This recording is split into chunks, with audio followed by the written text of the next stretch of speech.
Has Red Bull just hit the reset button on its entire F1 empire?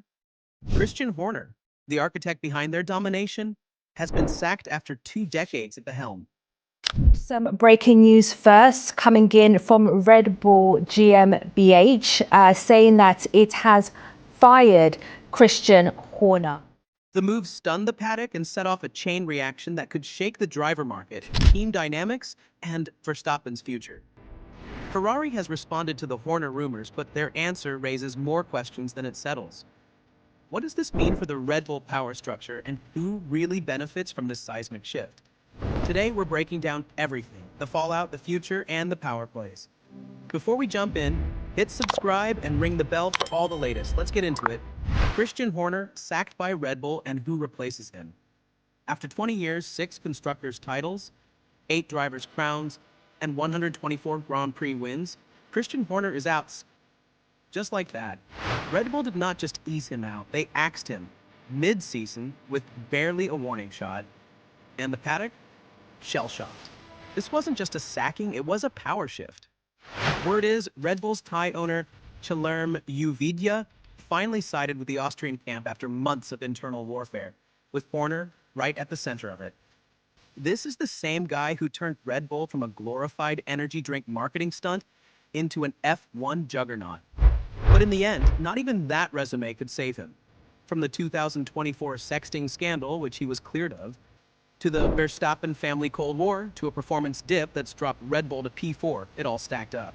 So, who replaces the most powerful team boss in modern F1? Laurent Mekies, a quiet operator with Ferrari and FIA experience. He is not flashy, but he knows the game. Red Bull did not want outsiders, they needed stability. But is Mekies enough to steady a team suddenly spiraling? The paddock is reacting fast, and it is not just fans watching. The fallout has drivers talking. The Christian Horner bombshell didn't just shake headlines, it rocked Red Bull from the inside out. Employees at the Milton Keynes HQ thought the emergency meeting was about Max Verstappen leaving. No, it was Horner saying goodbye after 2 decades. One Red Bull insider summed it up perfectly. We assumed it was Max. That tells you where everyone's head is. Max himself? He kept it classy. An Instagram tribute, a photo with Horner, a thank you. But there's a storm behind that silence. Jos Verstappen, who's been feuding with Horner all season, finally got what he wanted. The message was clear, either Max or Christian. Red Bull made their choice. Yuki Tsunoda, Horner's mid-season pick to replace Lawson, had a bit more emotion. He praised Horner publicly, but let's be honest, Laurent Mekies, the new boss, is his guy. Mekies believed in him back at Racing Bulls. This could be Yuki's lifeline. And then there's Helmut Marko, staying eerily calm while praising Horner in a corporate statement. Behind closed doors, he's consolidating power. Red Bull's no longer just one team. It's a house split, and the cracks are widening. And speaking of power moves, where does Horner go next? He's not fading quietly. Christian Horner might be out of a job, but don't think for a second he is out of the game. The paddock is already buzzing with whispers. Could the former Red Bull boss land at Ferrari, Alpine, Aston Martin? He's officially on gardening leave until the end of 2025. But the chessboard is already shifting. Let's talk Ferrari first. There were strong links months ago when Fred Vasseur was wobbling. But Ferrari has come out swinging with a flat, not interested.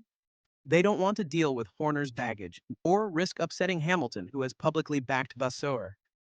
Alpine? Now we're talking.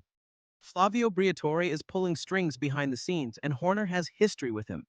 That team is chaotic, leaderless, and desperate for structure. Horner could be the guy to bring order, only if he wants the headache. Then there's the wild card, Aston Martin. Reuniting with Adrian Newey and Honda? Tempting. Stroll's got money, Newey's got the brain power. Horner could complete the power trio, or maybe he doesn't come back as a team boss at all. FIA, FOM, Liberty. This sport loves a comeback story. But while Horner's plotting his next move, Verstappen's got his own big decision to make. So, the first domino has fallen. Horner's out. Now, all eyes are on Max Verstappen. Does this mean he is staying at Red Bull? That is what Red Bull hope. But it is not that simple. Sure, the tension with Horner, and especially via his dad Joe, has eased. But Max's main gripe isn't personal, it's performance. He's third in the championship, 69 points behind Piastri. Red Bull's fourth in the standings, 288 points adrift of McLaren. But Max isn't here to play second fiddle. There's a reported exit clause. If he's outside the top four after Hungary, he can walk. Mercedes, still sniffing around. Toto Wolff left a seat open. George Russell's contract talks? Ongoing. No coincidence, and Hamilton's already endorsed the idea, saying Max would fit right in at Mercedes. But here's the twist. Verstappen still wants to stay at Red Bull, only if they can fix the car and get the 2026 engine right. That's a big what if, and time's running out. For now, Max holds all the cards. Red Bull blinked first by axing Horner. What's next? Well, while Verstappen figures out his future, he's already making life hell for McLaren. Max Verstappen might look like he's out of championship contention, but don't think he's out of the picture. In fact, now he's even more dangerous. With nothing to lose, the Dutchman has shifted into full chaos mode, and McLaren knows it. Take Silverstone. Red Bull had to gamble with low downforce just to stay relevant. Verstappen spun, dropped back. Max Verstappen spins around from second position and loses a handful of places. Clawed his way forward and still finished P5.